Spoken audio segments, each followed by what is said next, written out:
আল্লাহ পাক তৌফিক দান করুন। ইনশাআল্লাহ আজকের লেকচার যাদের কানে যাবে, আমরা যদি না খেয়েও মরে যাই, আল্লাহ পাক না খেয়ে মারবেন না ইনশাআল্লাহ। রিজিক আছে, খাবো ইনশাআল্লাহ।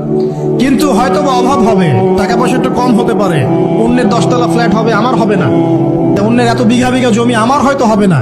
কিন্তু ইনশাআল্লাহ তাআলা এই যে দুনিয়ার মুসাফিরের জীবনটা কেটেই যাবে ইনশাআল্লাহ। যে কোনো ভাবে কেটে তো যাবেই ইনশাআল্লাহ। এই যে পরকালের জীবনটা একটা চেতনার শক্তি, জানেন? দুনিয়াতে যত বাধা বিপত্তি আসুক, গাল মন্দ খান, গীবত তহমত খান, কষ্ট হোক, নির্যাতন হোক, একটা বিষয় মনের মধ্যে শান্তি দেয়। কি শান্তি?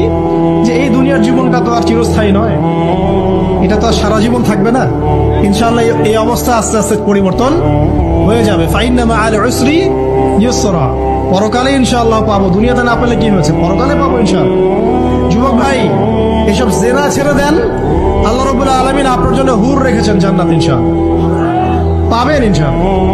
এটা ছেড়ে দেন, সুদ ছেড়ে দেন, আল্লাহ পাক আপনার জন্য হাউজে কাউসার রাখছে ইনশাআল্লাহ। অন্যায় পাপ ছেড়ে দেন, আল্লাহ রাব্বুল আলামিন আপনার জন্য জান্নাত রেডি করে রাখছে ইনশাআল্লাহ। এই দুনিয়ার জীবনটা ধোঁকা, একটা ছোট্ট জীবন, পুরা ধোঁকা, কিচ্ছু নাই এর মধ্যে। এই দুনিয়ার জীবনে কিছুই নাই। চারপাশে অনেক কিছু মনে হবে, আপনার বাড়ি আছে, গাড়ি আছে, স্ট্যাটাস আছে, টাকা পয়সা, প্রতিপত্তি সব আছে।